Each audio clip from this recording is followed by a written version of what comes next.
ओम नमो भगवते वासुदेवाय। ग्रीष्म ऋतु भी बसंत ऋतु से लक्षित थी प्रभु के लिए, तो उस समय भी प्रभु गायें चराते मेहनत करते थे। वर्षा ऋतु आई तो उसमें भी प्रभु अपने कंधे पर कतान रखकर गायें चराने जाते थे। अब आती है बांसुरी की कथा। एक बार वर्षा ऋतु आई और प्रभु गाय चराने गए तो एक गोपाल वृक्ष के नीचे खड़ा हुआ होकर बांसुरी बजा रहा था। और जब कन्हैया ने ये बांसुरी का स्वर सुना तो उनका मन भी लालायित हो गया। कान में जब ये स्वर पड़े तो उनके पास जाकर पूछा, हे भाई, तू ये क्या बजा रहा है? तो वो भाई बोला, कान्हा, ये तो बांसुरी है। ये बांसुरी क्या है? तो वो भाई कहने लगा कि इसको ऐसे बजाया जाता है, तू सीखेगा कान्हा? तो कान्हा ने कहा, हाँ भाई, मुझे सिखाओ। तो भगवान ने बांसुरी बजाना सीखा। बिना बांसुरी कन्हैया अधूरा है। एक ही दिन में प्रभु ने बांसुरी बजाना सीख लिया। वो तो सिद्धहस्त थे, यह तो एक बहाना था। माँ के पास आकर कहा, अरे मैया, मैंने बांसुरी बजाना सीख लिया है, तू मुझे बांसुरी बना देगी? यशोदा ने कहा, हाँ बेटा, बना दूंगी। मैं तुझे बांसुरी खरीद दूंगी, बना दूंगी। साक्षात सरस्वती भगवान की बांसुरी बनकर आई है। ग्रीष्म ऋतु गई, वर्षा ऋतु गई, और जब शरद ऋतु आई और कन्हैया हाथ में बांसुरी लेकर गायें चराते तो ये दृश्य भी कितना शोभनीय है। जमुना जी का किनारा, मंद मंद शीतल वायु बह रही है। कदम्ब के नीचे बैठकर भगवान श्याम सुंदर ने बांसुरी बजाई। बांसुरी बज रही है, मुरली बज रही है, तो गोपियों ने विचित्र सुख का अनुभव किया। जब गोपियों ने मुरली की धुन सुनी तो श्री नंद नंदन का, बांके बिहारी का दर्शन करने सारी गोपियां आई हैं। गोपी इस समय अनुभव करती हैं, हे सखी, ये जो नंद नंदन बांके बिहारी जो बांसुरी बजा रहे हैं ना, उन्हीं स्वरों के साथ इनका दर्शन करना ही आँख की शोभा है। यही आँख का फल है, यही आँखों का गंतव्य है। दूसरी सखी ने कहा, हाँ, ये तो ठीक है, पर पता नहीं इस बांसुरी ने क्या पुण्य किया है कि जब कन्हैया जागता है तब भी उसके साथ, और जब सोता है तब भी उसके साथ, भोजन करे तो भी साथ, जहाँ भी जाए ये बांसुरी सदा साथ में ही रहती है। हे गोपी, ये बांसुरी ना तो सोती है और ना ही किसी को सोने देती है। भले ही ये श्री कृष्ण के पास हो, पर जब ये बांसुरी बजाते हैं तो हम हमारी सुध बुध खो बैठते हैं। क्या भाग्य है बांसुरी का। ये देख एक गोपी ने कहा, देखा, इस बांसुरी ने तो वन प्रदेश में जाकर, जंगल में जाकर खूब तप किया। बांसुरी बजाने वाले ने जाकर उसको काटा, दंड भी दिया, छिद्र भी पूरे। इतना सारा तप है इस बांसुरी का। अन्य गोपी ने कहा, नहीं नहीं, ऐसा तप तो बड़े बड़े ऋषि मुनि कर सकते हैं, इसमें क्या बड़ी बात है। मुझे तो ऐसा लगता है कि ये पूरी पुष्टि मार्गी है, संपूर्ण वैष्णव है। कन्हैया जब बजाता है तब ही बजती है, जैसे बजावे वैसे बजती है, जब तक बजावे तब तक बजती है, अपना कुछ नहीं है इसमें। एक गोपी ने कहा, ये ठीक है भाई, देखिए तो सही कितनी सुविधा है उनकी। भगवान श्री कृष्ण जब अपने अधरों पर बांसुरी को रखते हैं, वो तो मानो उसका तकिया बन गए, भगवान की नासिका छिद्र बन गए। और प्रभु जब अपनी पलक को झपकाते हैं तो समझो धीरे धीरे उसको हवा दे रहे हैं। भगवान श्री कृष्ण जब उसके छिद्रों को पूरते हैं तो मानो अपनी कोमल उंगलियों से उसके पैरों को दबा रहे हैं। एक गोपी ने कहा, मैं भगवान श्री कृष्ण का दर्शन जब करती हूँ तो मुझे तो इस वृक्ष का दर्शन करते ही ईर्ष्या हो जाती है। देख तो सही, ये वृक्ष तो स्नान करके बैठे हैं। दूसरी गोपी ने कहा, नहीं, ये वृक्ष नहीं, ये तो बड़े बड़े वैष्णव हैं। अनुभव कुछ तो नहीं हुआ, तो यहाँ व्रज में वृक्ष बनकर आए हैं। वर्षा हो गई है तो मानो स्नान करके प्रभु का इंतजार कर रहे हैं। अन्य गोपी ने कहा, मयूर को तो देख, ये कितना नाच रहा है। एक तरफ तो प्रभु बांसुरी बजा रहे हैं और ये नाच रहा है। मयूर सुंदर तो है ही, और प्रभु ने जब बांसुरी बजाई तो वो अपनी कला दिखा रहा है और नाच रहा है। भगवान श्री कृष्ण के मुकुट में यह मोर पंख है। एक बार ये मयूर भगवान श्री कृष्ण की बांसुरी पर नृत्य कर रहा था, तो अचानक नृत्य करते करते ये मोर चल पड़ा। कन्हैया ने कहा, अरे मोर, कहाँ जा रहे हो? तू नृत्य करता है तो मुझे बहुत अच्छा लगता है। आंख के इशारे से मयूर ने कहा, हे कन्हैया, मेरे पीछे पीछे आओ, चलो मेरे साथ। कन्हैया बांसुरी बजाते बजाते मोर के पीछे जा रहे थे तो वृंदावन को छोड़कर बरसाने में आ गए। बरसाने में आकर मोर वृषभान के आंगन में आकर खड़ा हो गया। वहां खड़ा होकर नृत्य करने लगा। कन्हैया ने पूछा, वहां क्यों रुक गया? महाराज, थोड़ा इंतज़ार करिए, मैं आपकी एक मुलाकात कराने वाला हूँ, आपको किसी से मिलवाने वाला हूँ। तो अब होता है श्री कृष्ण और राधा का मिलन। कन्हैया एक बार फिर से ललित श्रीभंगी हुए और बांसुरी बजाते रहे और मयूर नृत्य करता रहा। कुछ समय के पश्चात राधिका जमुना जी का जल भरकर आई। उसके सर पर जमुना जी के जल से भरी मटकी है, ओढ़नी ओढ़ रखी है और ठुमक ठुमक कर दी राधा आई। जब राधा अपने आंगन में आई तो देखा कि मोर तो नृत्य कर रहा है और एक सांवरा सांवरा सा अति सुंदर छोरा बांसुरी बजा रहा है। पहले तो श्री कृष्ण ने राधा को देखा, जब देखी वृषभानुजा तो हुई बिच उठी हुक। कन्हैया के हृदय में कुछ हुआ। पहली ऐसी सुंदर कन्या देखी, गोरी गोरी राधा, तो फिर अरे बंसी रह गई हाथ में और फिर ना लागी फूंक। तो बंसी तो रह गई हाथ में ही और फूंक मारना कन्हैया भूल गया। मोर ने कहा, ए कान्हा, क्या हो गया? देखते हो पर बांसुरी भी तो बजाओ। कन्हैया बोले, अरे मोर, इनका रूप देखकर तो मैं मोहित हो गया। लेकिन केवल कन्हैया ही राधा को देखे और मुग्ध हो जाए तो काम नहीं बनता ना। अब राधा भी जरा कन्हैया को देखे तभी तो काम बनेगा। मटकी भर राधे जमुना तट की, बिखरी गले पर लटकी। काले काले बाल घुंघरू के रूप में बालों पर लटक रहे हैं और जब उसकी आंख कन्हैया की आंख से मिली तो अटक ही गई, रुक गई, आगे गति नहीं की। तब कन्हैया ने देखा तो राधा को शर्म आ गई और उसने जब घूंघट नीचे खींचा तो मटकी नीचे गिर गई और टूट गई। जब कन्हैया ने देखा कि मटकी फूट गई तो हंस पड़ी। जब कन्हैया को हंसी आई तो राधा और शर्मा गई और घर के अंदर जाकर दरवाजा बंद कर लिया।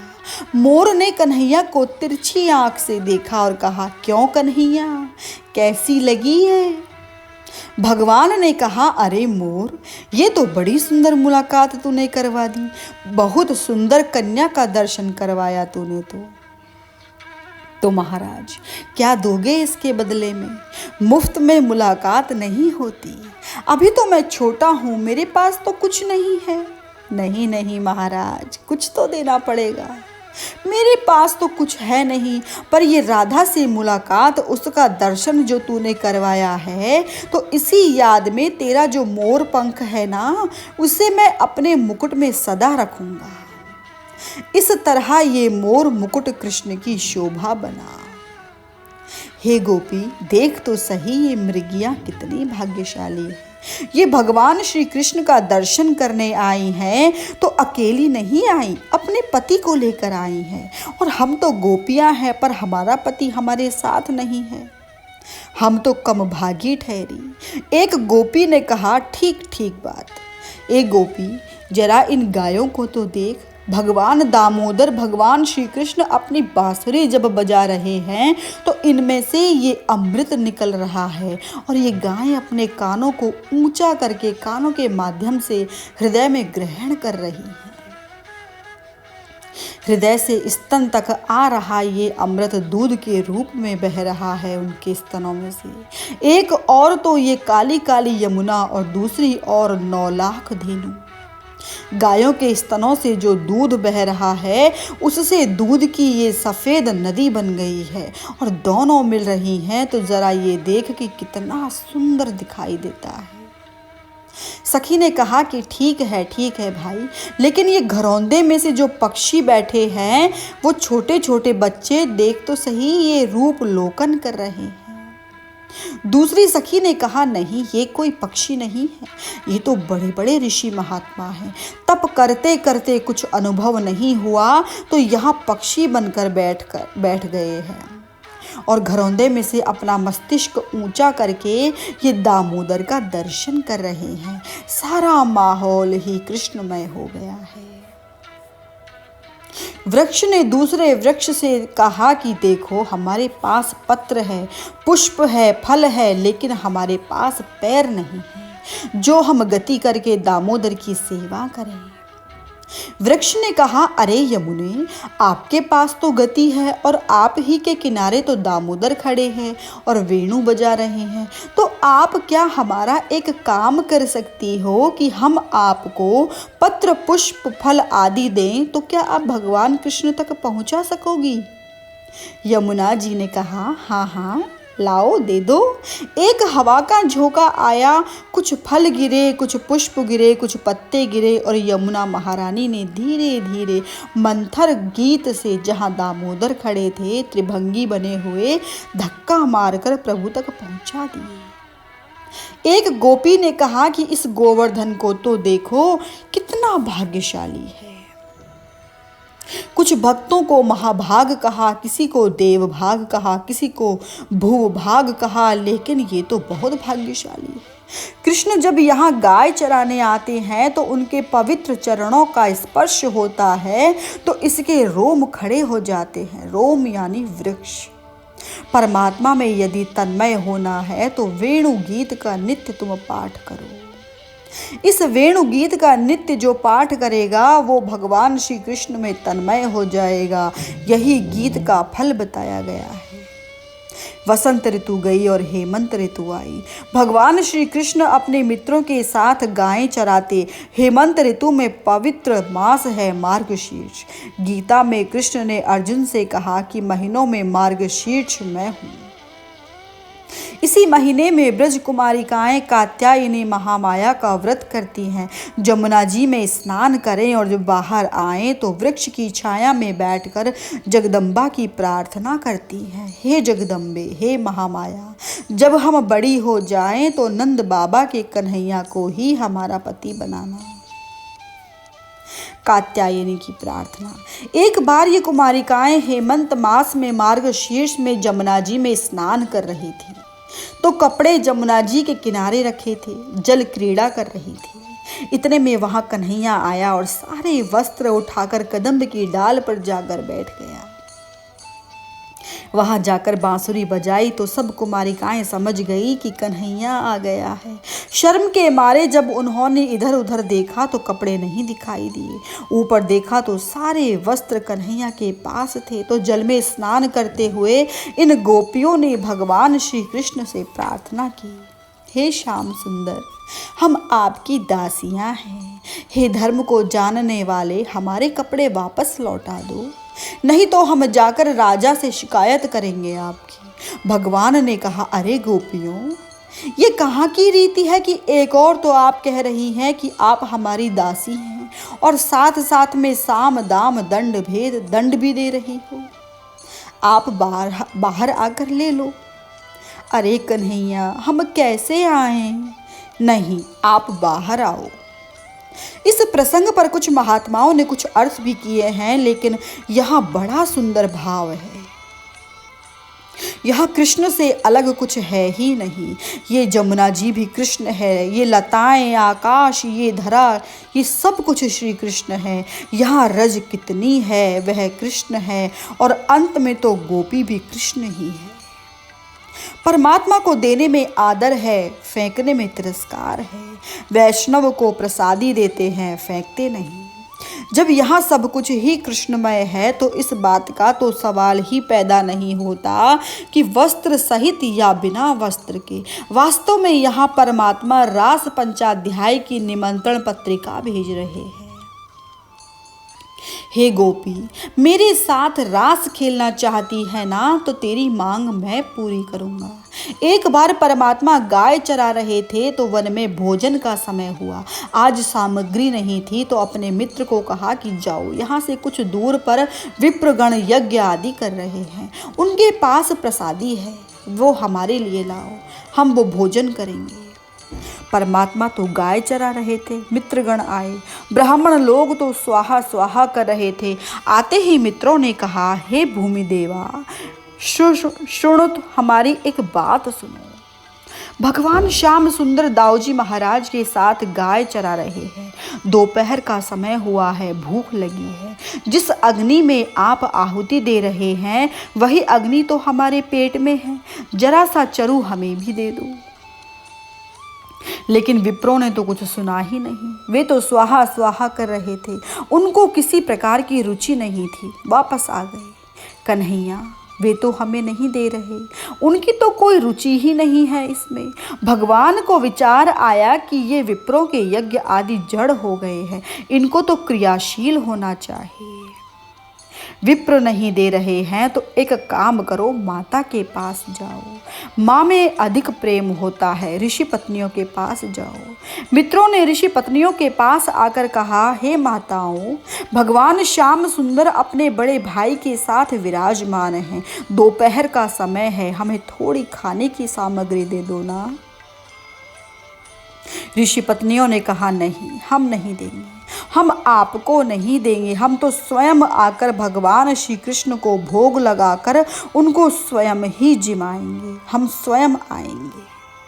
सामग्री लेकर ये सारी ऋषि पत्नियां निकल पड़ी, लेकिन एक ब्राह्मण स्वाहा स्वाहा तो कह रहा था, पर उनका मन यज्ञ में नहीं था। उनका चेहरा तो इधर उधर घूम रहा था। उन्होंने अपनी पत्नी को रोका कि कहाँ जा रही है तू?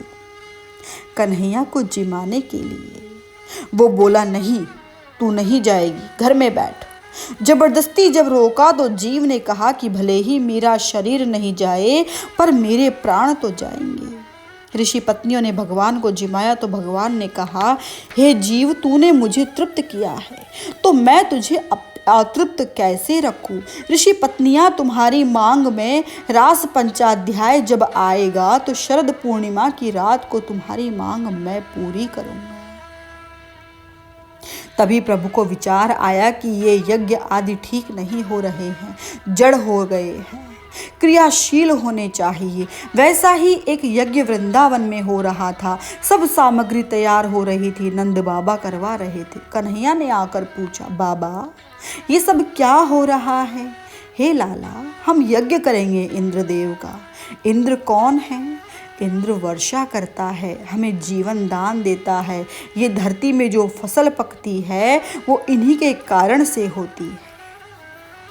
भगवान ने कहा, ये शास्त्र तो तुम्हारा ठीक नहीं है।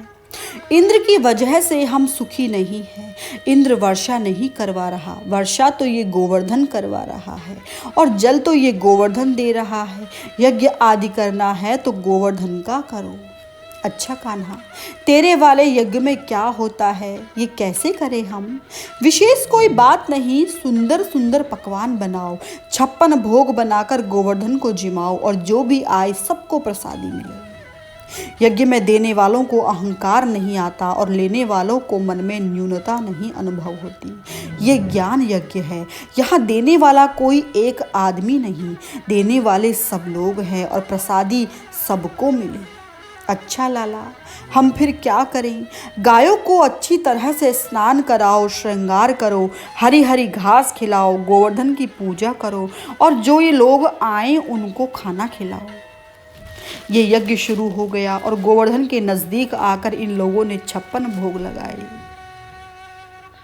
किसी ने कान्हा को पूछा, ये तो पहाड़ है, पत्थर है, ये खाएगा? लाला ने कहा, यदि पहाड़ और पत्थर के रूप में देखोगे तो वो नहीं खाएगा। परमात्मा यहाँ विराजमान है, इसी भाव से यदि तुम देखोगे तो परमात्मा अवश्य जीमेगा। इन लोगों ने गोवर्धन पर्वत की पूजा की।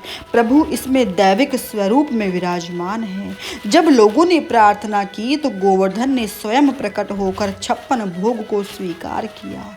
जो प्रसादी बची थी उसके लिए लंगर लग गया और सब लोग करने बैठ गए। अभी पहला ही लंगर बैठा था, वर्षा से इंद्र को जो ये भोग मिलता था न पाकर वो कोपायमान हो गया। एक ग्वाले के कहने से इन लोगों ने मेरा ये यज्ञ बंद कर दिया। सांवर्तक मेघ को भेजा कि जाओ गोकुल वृंदावन पर टूट पड़ो। अहंकार आया।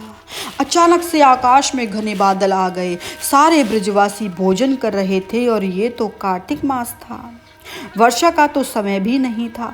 अचानक से आकाश में वर्षा के आने के आसार दिखे। सांवर्तक मेघ ने अपना आकाश का दरवाजा खोल दिया। मूसलाधार वर्षा शुरू हो गई। भगवान ने बाएं हाथ से गोवर्धन को उठा लिया। बाबा से कहा कि अभी तक मेरी लीला पूरी नहीं हुई। बांसुरी निकाली और अपने होठ पर रखी और जब सुर पूरे तो गोवर्धन को कहा, अरे ओ गोवर्धन, तू मेरे हाथ से 5 अंगुल ऊपर न गया तो तुझे मेरी वेणु की आन। जब भगवान ने बांसुरी बजाई तो धीरे धीरे गोवर्धन ऊपर जाने लगा। 1 दिन, 2 दिन, 3 और 4 दिन हो गए तो ब्रजवासियों ने कहा कि लाला, तुझे थकावट हो रही होगी ना, तू आराम कर ले। कैसे? हम लोग गोवर्धन धारण करेंगे अपनी लाठी से। तो भगवान ने कहा, आप पकड़ोगे? हाँ लाला, तू आराम कर ले। और सबने अपनी छड़ी पकड़ ली। लाला ने कहा, अब मैं छोड़ दूं? हाँ लाला, छोड़ दे। धीरे धीरे परमात्मा अपने हाथ को जब शिथिल करने लगे और छोड़ा तो गोवर्धन नीचे आने लगा। सब लोग घबरा उठे। अरे लाला, ये तो नीचे आ रहा है, बचाओ बचाओ लल्ला। कृष्ण ने फिर से ऊपर उठा लिया। वृंदावन पर 7 दिन तक मूसलाधार वर्षा होती रही और अभी तक कुछ भी नहीं हुआ। तो इंद्र को समझ में आया कि ये कौन सी शक्ति है। सांवर्तक मेघ को कहा कि वापस आ जाओ और वर्षा को बंद कर दो। 7 दिन तक परमात्मा ने गोवर्धन को अपनी उंगली पर धारण किया। वर्षा जब समाप्त हुई और बाढ़ धीरे धीरे नीचे आने लगी तो भगवान ने ब्रजवासियों को कहा कि अब बाहर आ जाओ। ब्रजवासी जब बाहर आए तो परमात्मा ने गोवर्धन को फिर से वहीं रख दिया। गोवर्धन, गो यानी इंद्रियां, जिनमें ज्ञान, भक्ति, वैराग्य को बढ़ाने की शक्ति है, और उसी गोवर्धन को प्रभु ने धारण किया है 7 दिनों तक। ये शरीर गोवर्धन है और इसका धारण ठाकुर जी ही करते हैं। इससे यही हमें सीखना है। इंद्र को जब ये पता चला कि ये कौन सी शक्ति है तो वो क्षमा मांगने के लिए आए, स्तुति करने के लिए प्रभु के पास आए और प्रभु की प्रार्थना की। हे महाराज, हमें क्षमा कीजिए, हम समझ नहीं पाए कि आप कौन हैं। तब भगवान ने उनसे कहा, हे भद्र, हे शक्र, तुम्हारा कल्याण हो। जाओ, मेरी शक्ति से तुम शासन करो पर दोबारा ये अहंकार नहीं आए। हे इंद्र, जिन पर मैं कृपा करता हूँ उनको प्रतिष्ठा, पैसे और पदवी से भ्रष्ट कर देता हूँ। जाओ, तुम्हारा कल्याण हो। उसी समय साक्षात सुरभि प्रकट हुई और अपने दूसरे भगवान का अभिषेक किया। इनमें से जो जौ, दूध, जल, पंचामृत बचे उनको एक कुंड में रखा गया। इसी को हम सुरभि कुंड कहते हैं। राजोपचार से यहाँ प्रभु का अभिषेक किया गया। रास पंचाध्याय में प्रवेश करने से पहले सभी देवताओं की पराजय आवश्यक थी। इसके बाद ही एकादशी का व्रत आया था। ये व्रत सब ब्रजवासी कर रहे हैं। योग मार्ग और ज्ञान मार्ग में जिस साधन से साध्य मिलता है तो साध्य मिल जाने के बाद साधन को छोड़ देते हैं, लेकिन भक्ति मार्ग में उल्टा है। जिस साधन से परमात्मा मिलता है, साध्य मिल जाने के बाद साधन को भक्त छोड़ता नहीं। एकादशी के व्रत जप तप से प्रभु मिले हैं तो प्रभु मिल जाने के बाद भी ब्रजवासी इस व्रत को छोड़ते नहीं। नंद बाबा ने एकादशी का व्रत किया था। रात्रि को नींद आई तो रात्रि को 12 बजे जागे। उनके मन में था कि द्वादशी होगी तो व्रत का पारण कर लें। स्नान आदि कर ले। वे जमुना जी में स्नान करने गए तो वरुण के दूत उनको ले गए। रात्रि को 11:30 से सवेरे के 3:30 तक असुर काल है। इस समय में न जलपान किया जाता है, न भोजन किया जाता है, स्नान आदि भी नहीं किया जाता। उठने का क्रम होता है, सबसे पहले कौन जागे, दोपहर में कौन जागे, सवेरे कौन जागे, सायंकाल को कौन जागे। पहले प्रहर सब कोई जागे, दूसरे प्रहर भोगी, तीसरे प्रहर तस्कर जागे, चौथे प्रहर जोगी। सबसे पहले प्रहर जब कोई जागे तो दूसरे प्रहर भोगी, तीसरे प्रहर तस्कर जागे और चौथे प्रहर जोगी। 11:30 से 3:30 तक ये निशी काल है। ब्रह्म मुहूर्त 3:30 के बाद शुरू होता है। तब स्नान करके जब तब जो कुछ भी करना है करो। तो ये नंदराय जी रात को 11:30 बजे जागे और षड्रस उन्हें वरुण लोक में उठाकर ले गए। सवेरे जब ब्रजवासी जागे तो नंदराय जी को ना देखकर लल्ला से पूछा, नंदराय जी कहाँ गए। पिता को ढूंढते ढूंढते प्रभु वरुण लोक में आए और साक्षात वरुण ने प्रभु की षोडोपचार से पूजा की और कहा, हे महाराज हमें क्षमा कीजिए, आपके पिता ने थोड़ी गलती की तो हम उनको पकड़कर यहाँ लाए। प्रभु ने कहा, अब हमें जाने दीजिए। नंदराय जी देख रहे हैं कि स्वयं वरुण मेरे पुत्र की सेवा पूजा कर रहा है। ये पुत्र तो कोई सामान्य व्यक्ति नहीं, ये तो कोई विशेष है। कहीं कोई प्रभु तो मेरे घर नहीं आया। पहली बार ऐसा अनुभव हो रहा है नंदराय जी को। अपने पिता को वरुण लोक से वापस लाए। नंद बाबा को जब पता चला कि मेरा बालक कोई सामान्य नहीं तो वे सारे ब्रजवासियों को बताने लगे कि मैंने स्वयं अपनी आंखों से देखा है कि वरुण देव मेरे लाला की सेवा पूजा कर रहे थे।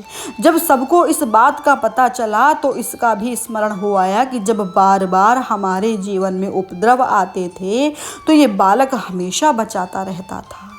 ये कौन है। गांव में सभी बुजुर्ग लोग एकत्रित हुए और नंदराय और यशोदा को बुलवाया गया। ए नंद बाबा, ए यशोदा मैया, तुम दोनों गोरे गोरे और तुम्हारा यह छोरा काला काला कैसे हो गया। ये छोरा आखिर है किसका। चोरी करके लाए या किसी का दत्तक लिया है। कहाँ से आया ये। नंदराय जी ने कहा, भाई छोरा तो ये हमारा ही है। तो फिर ये छोरा काला काला क्यों है। अब ये मैं क्या जानूं। छोटे छोटे ग्वालों ने जाकर कान्हा को कह दिया कि गांव के बुजुर्ग लोग तेरे बाबा को सता रहे हैं, जल्दी से जा। कन्हैया आया, क्या बात है, क्या तकलीफ है। कान्हा, तेरी माँ गोरी, तेरा बाबा गोरा और तू कारो कारो कैसे हो गए हो। ये कैसे संभव है। तू आखिर है किसका। बोला, वैसे तो मैं भी गोरा गोरा था। मैं रात को 12 बजे आया ना। जब मेरा जन्म हुआ तो मैं भी गोरा गोरा था, लेकिन माँ ने मेरा स्वागत नहीं किया और निशा ने, रात्रि ने मेरा स्वागत किया। मैं रो रहा था तो माँ ने मुझे नहीं उठाया और रात्रि ने आकर मुझे उठाया और अपने हृदय से लगाया। तो रात्रि तो काली होती है। उसने मुझे अपने हृदय से लगाया तो उसका रंग मुझ में आ गया, नहीं तो मैं भी गोरा गोरा था। सब लोगों ने कहा, कान्हा तू सत्य बोल रहा है। यदि मैं झूठ बोल रहा हूं तो मेरे पिता की सौगंध मैं झूठ नहीं बोलता।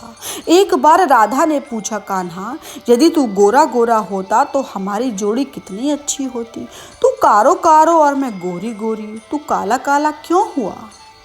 कन्हैया ने कहा, देख राधा, यदि मैं गोरा होता ना तो लोग मुझे देखकर मेरी सराहना करते। मैं चाहता हूँ कि लोग तेरा दर्शन करें, यही मेरा भाव है।